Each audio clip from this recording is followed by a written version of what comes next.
my cabinet colleague, Sri Arun Jaitley ji, Sri Vinit Jain, friends from India and abroad. I am happy to be here today to address this Global Business Summit. This is a good platform for bringing together economists and industry leaders. I compliment the Economic Times for organizing this event. Over the next 2 days, you will debate growth and inflation,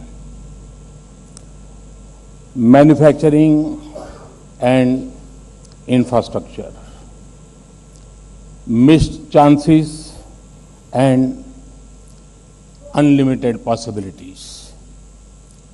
You will see India as a country of opportunities, unmatched across the world. I assure you that your inputs shall receive my government's highest attention. Friends, Makar Sankranti was celebrated on 14th January. It is an important festival. It is the beginning of Uttarayana, which is considered to be a Punya Kal. The Lodi festival also coincides with it. On this day, the sun begins its journey north. This marks the transition from winter to spring. The new age India has also begun its transition from winter of subdued achievements lasting 3 to 4 years to a new spring that beckons.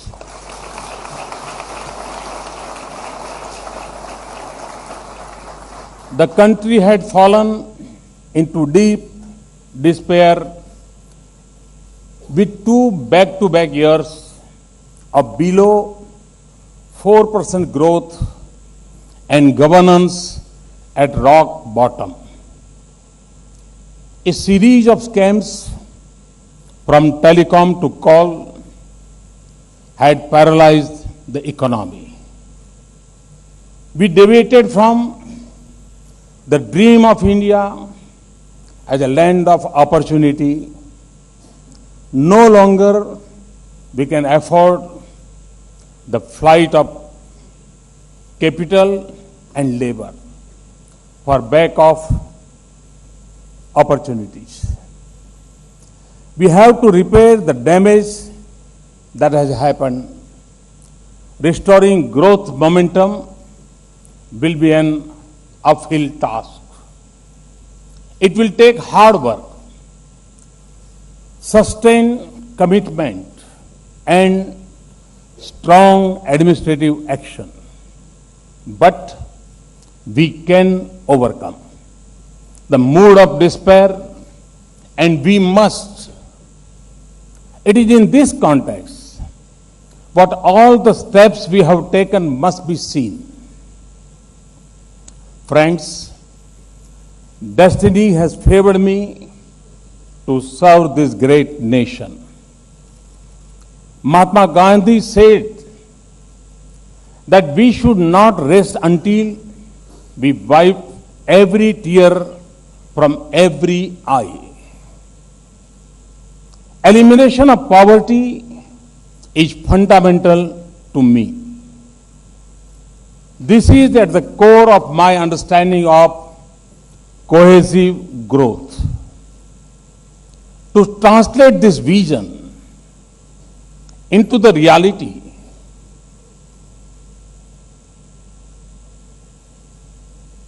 of a new age India, we must be clear about our economic goals and objectives.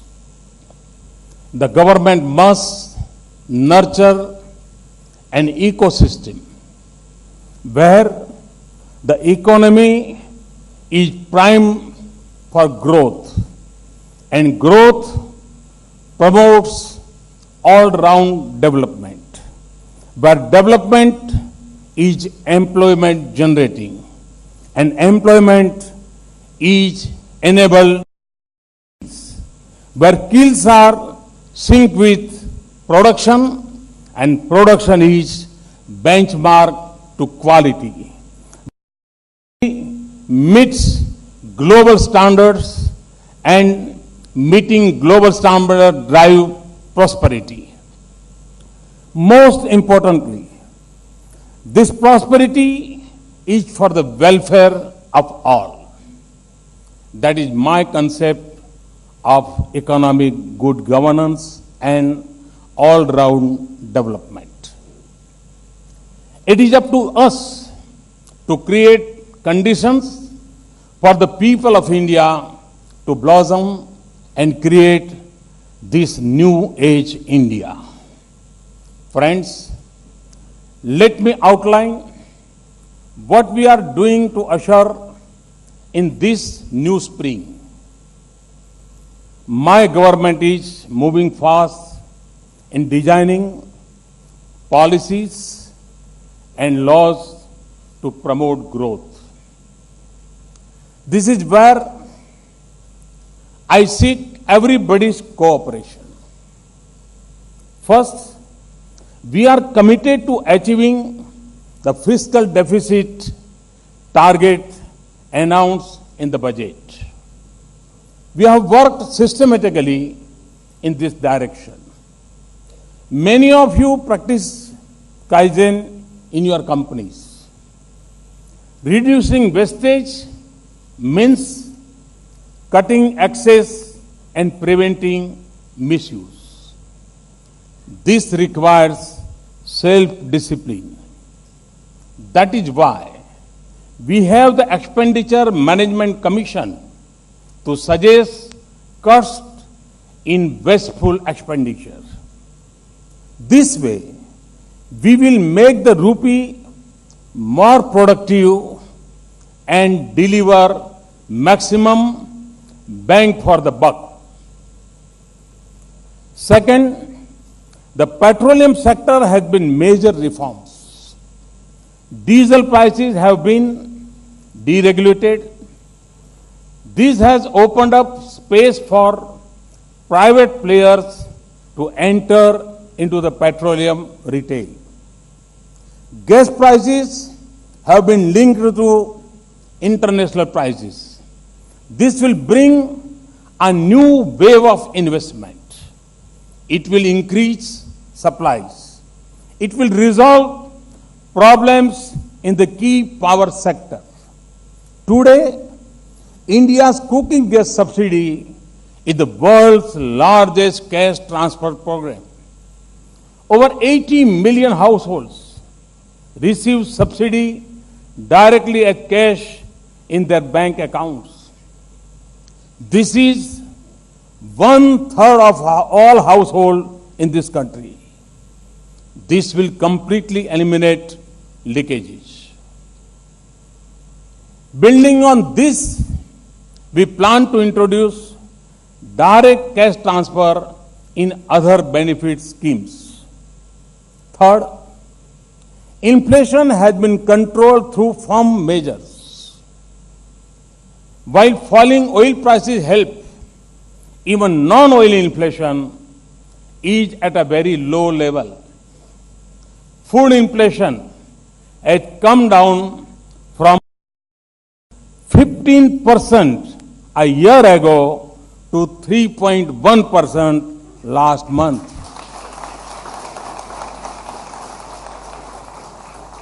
This set the stage for RBI to reduce interest rates and push growth in a stable manner. Fourth, the consensus we arrived with states for amending the Constitution to implement GST is a major breakthrough. और हमारे अरुण जी तो कहते हैं कि शायद आजादी के बाद इतना बड़ा रिफॉर्म का कोई कदम इसके पहले नहीं उठाया गया है। GST has been pending for over a decade. This alone had the potential to make India competitive and attractive for investment. Fifth, the poor have been included in the financial system. In a short span of 4 months, over 100 million new bank accounts have been opened under Pradhan Mantri Jan Dhan Yojana. For a country of our size, this was an immense challenge. But with will, determination, and the full support of every banker, we are today a nearly 100% banked country. Soon, all accounts will be linked with Aadhaar. Banking habits will become common across the country. This now opens immense possibilities for the future. People's saving will rise. They will invest in new financial instruments. 1.2 billion people can hope for pensions and insurance. As the nation progress, these bank accounts will drive demand and growth. We have always debated about social unity, national unity, and so on. But we have never debated about financial unity, about bringing everyone into the financial system. This is one cause which both capitalists and socialists agree on. I don't think there will be a dispute between those. What, my friends, can be a bigger reform?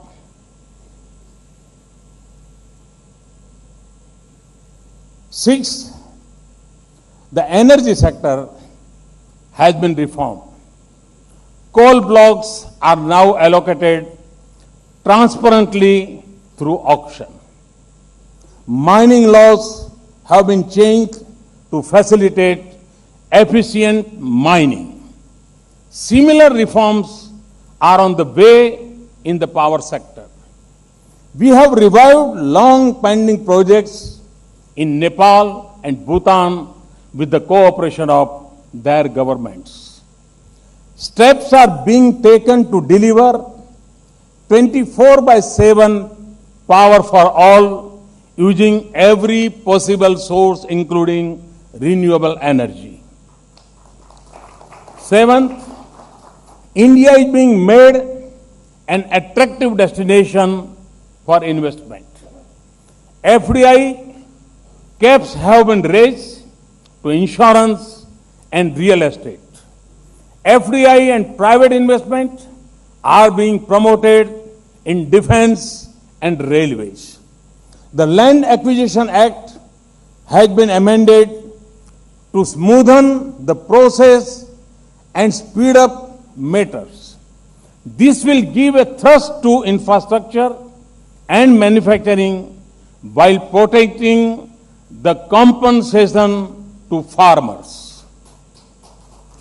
Eighth, infrastructure is being given a boost. Greater investment is planned in railways and roads. New approaches and instruments are being put in place to unlock their potential. Ninth, transparency and efficiency in governance and institutional reforms are essential elements for rapid growth. These, along with a positive regulatory framework, tax stability and ease of doing business are being pushed ahead at top speed. For instance, recently assured public sector banks, they will have total autonomy in taking business decisions without any interference from government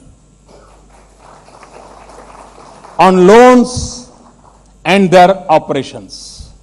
और मैंने जब bank की meeting में कहा, मैं आपको कहता हूं उनके लिए सरप्राइज था।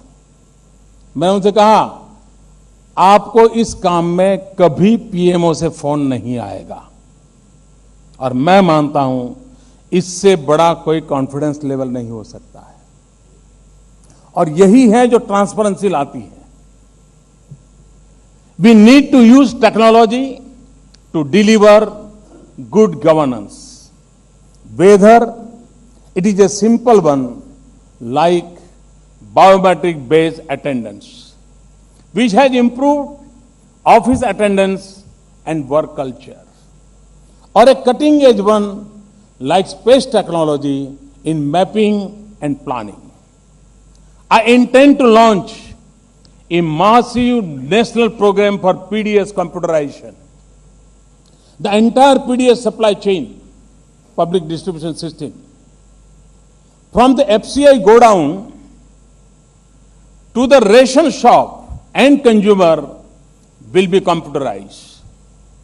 Technology will drive welfare and efficient food delivery. A major institutional reform is the move away from merely planning to transforming India. The setting up of the National Institution for Transforming India, Niti Aayog, is a step in this direction. This will take the country forward on the path of cooperative federalism. And when I say cooperative federalism, with a competitive zeal, country requires cooperative, competitive federalism. There must be competition between states. There must be competition between states and center. The Niti Aayog is our mantra for creating trust and partnership between the center and states. This list can be endless. I can go on for days, but I do not think we have the time. However, I have given you a sense of the immense activity we are engaged in. We have done a lot so far, and more will be done in future. Friends, reforms are not an end itself. Reforms must have a concrete objective. The objective must be to improve the welfare of the people. Approaches may be many, but the goal is one. Reforms may not be apparent to one and all at first sight, but small acts can drive reforms. What appears minor can actually be vital and fundamental.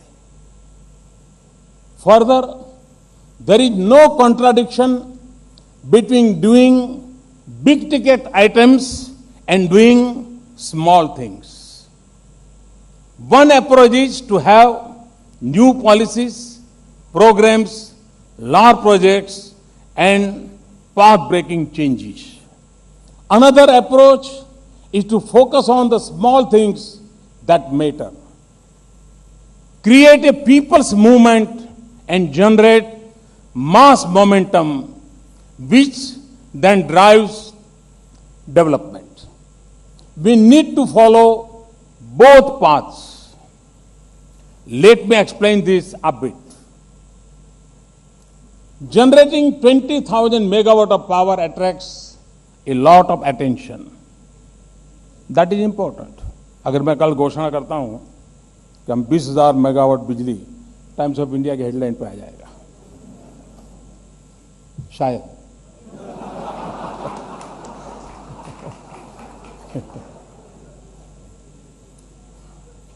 At the same time, 20,000 megawatt of power can be saved through a people's movement for energy efficiency. The end result is similar. The second is more difficult, but is as important as the first. In the same way, improving 1,000 primary schools is as important as opening a new university. The new aims we are setting up will improve public health in the same way as our promise of health assurance. To me, health assurance is not a scheme. It is about ensuring that every rupee spent on health is well spent, that every citizen has access to proper health care. Similarly, when we do Swachh Bharat, it has multiple impacts. It is not just a fad or a slogan. It changes mindset. It changes our lifestyle.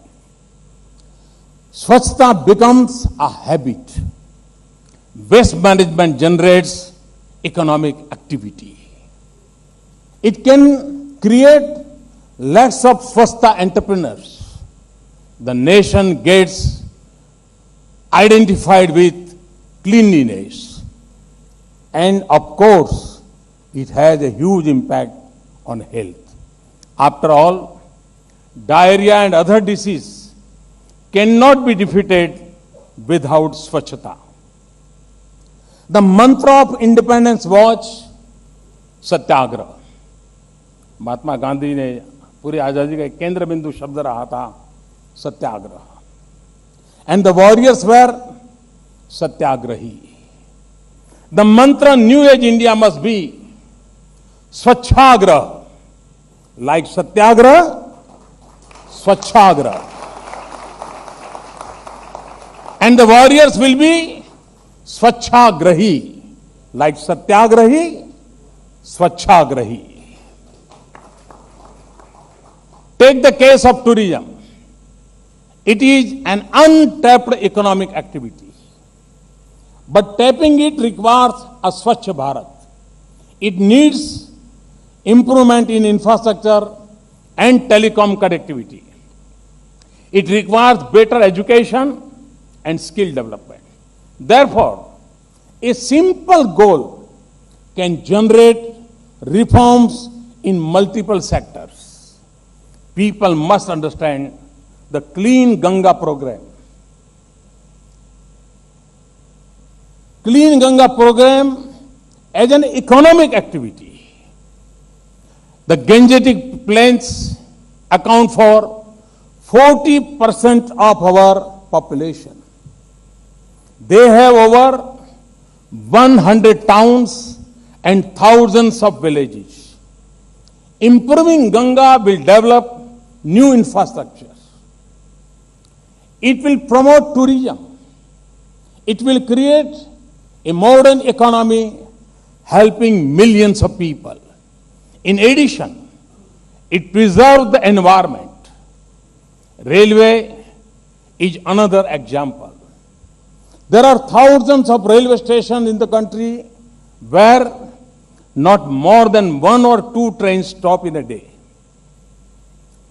These facilities created at a cost remains unused for most of the day. हमारे देश की जो railway station है छोटे छोटे गांव के, वहां ऑप्टिकल फाइबर नेटवर्क भी है, इलेक्ट्रिसिटी भी है. उससे 2 किलोमीटर दूर गांव में बिजली नहीं है. क्या हम इस रेलवे स्टेशन को, जो कि 1 या 2 ट्रेन आती है, वहीं पर स्किल डेवलपमेंट के सेंटर खड़े करें, उस बिजली का उपयोग करें, ऑप्टिकल फाइबर नेटवर्क का उपयोग करें, और उसी इंफ्रास्ट्रक्चर का मल्टीपल यूटिलिटी हो सकता है कि नहीं हो सकता।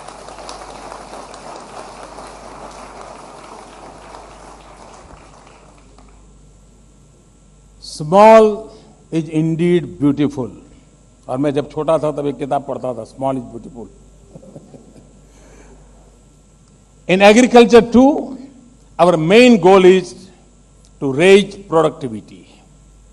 This will require using technology, increasing soil fertility, producing more crop per drop, more crop per drop. जब तक हम पानी के महात्म्य को नहीं समझेंगे, मैं समझता हूं हम पूरे हमारे एग्रीकल्चर सेक्टर की ओर सफलतापूर्वक आगे नहीं बढ़ सकते हैं। And bringing the latest from lab to land. आज एग्रीकल्चर सेक्टर के वैज्ञानिकों को बहुत रिसर्च किया है, लेकिन सब लैब में पड़ा है। जब तक हम फ्रॉम लैब टू लैंड ये प्रोसेस पूरी नहीं करते, farmers will not be the beneficiary. Cost of cultivation will go down as efficiency rises. This will make agriculture viable. On the output side, the entire value chain in agriculture will be addressed through better storage, transport, and food processing linkages. We will link farmers to global markets. We will give the world the taste of India. Friends, I have often called for minimum government, maximum governance. This is not a slogan. This is an important principle to transform India. और हम सब जानते हैं, सरकारी तंत्र की दो मूलभूत समस्याएं हैं। एक जटिलता और दूसरी शिथिलता। Government systems suffer from two weaknesses. They are complex and they are slow, very, very slow. In life, people go on a Char Dham Yatra to get moksha. In government, a file has to go to 36 Dham.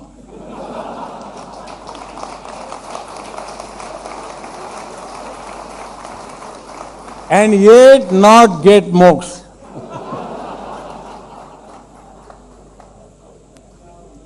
We need to change this. Our systems need to be made sharp, effective, fast, and flexible.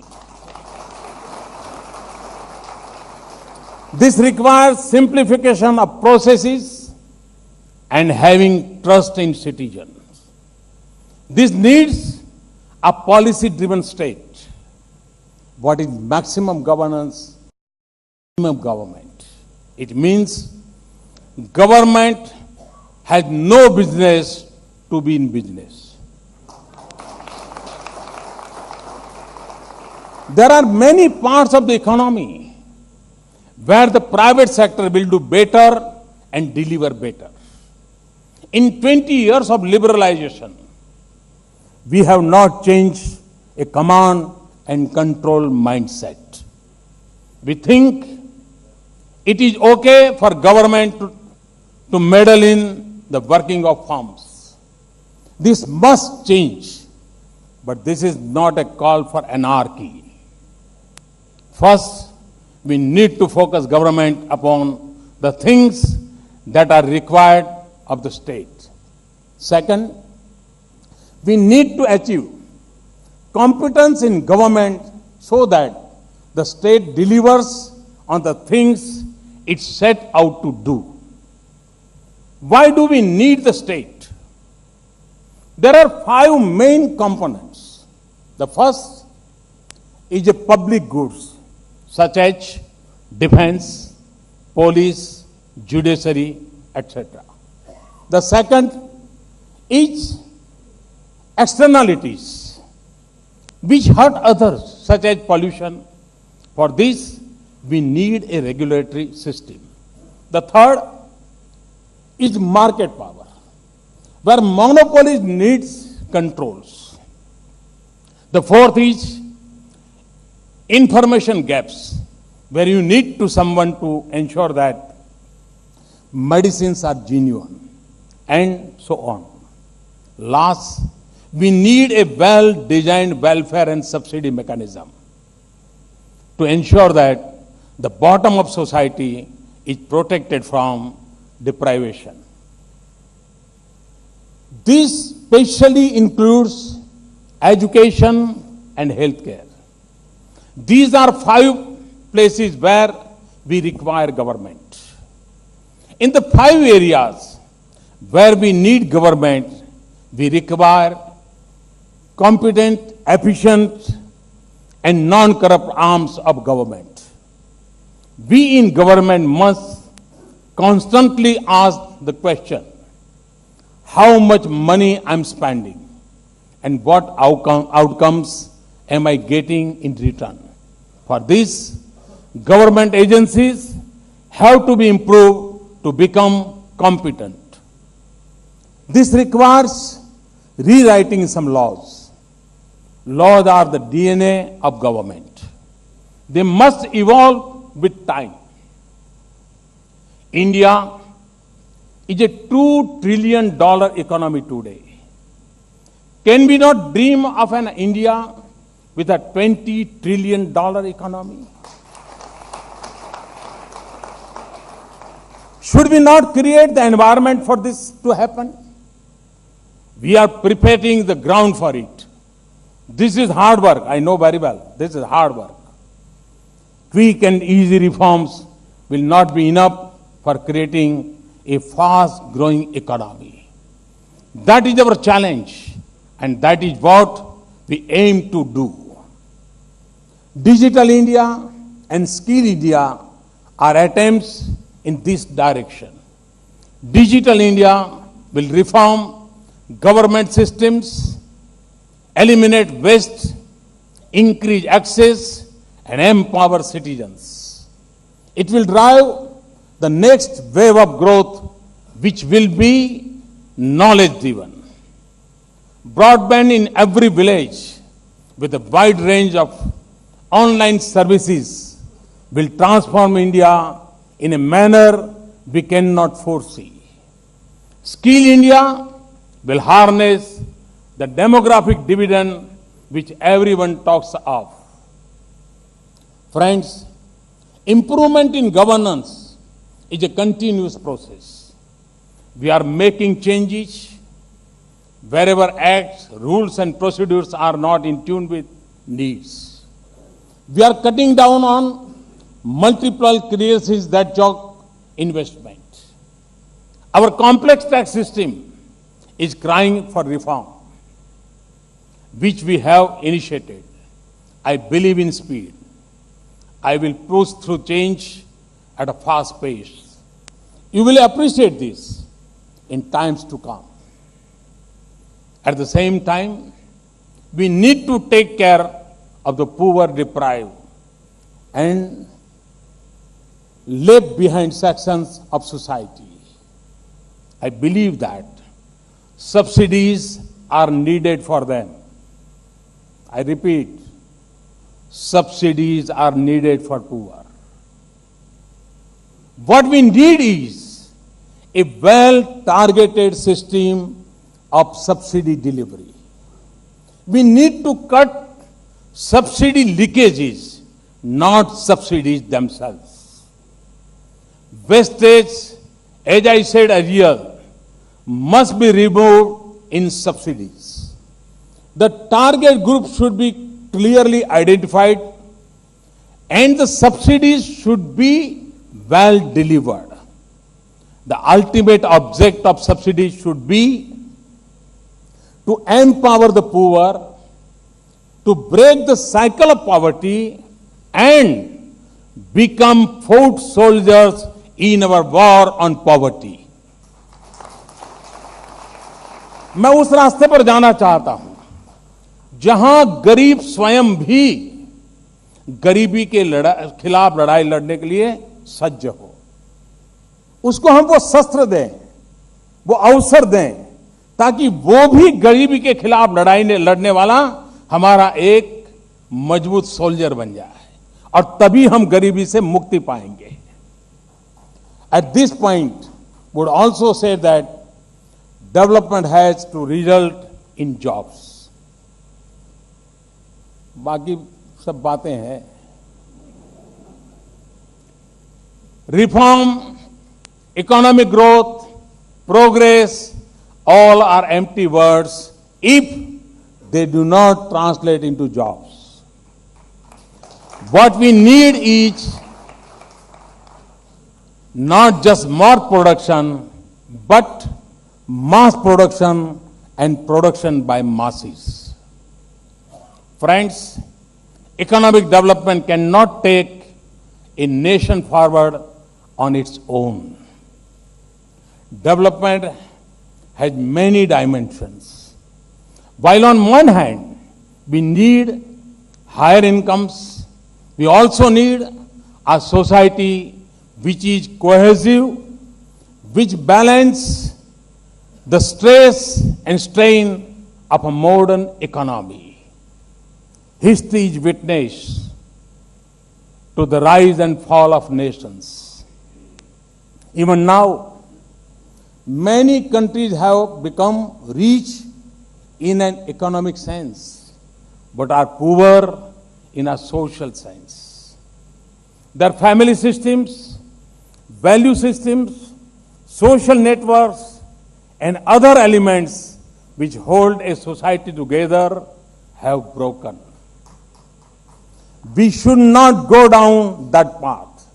We need a society and economy which complement each other.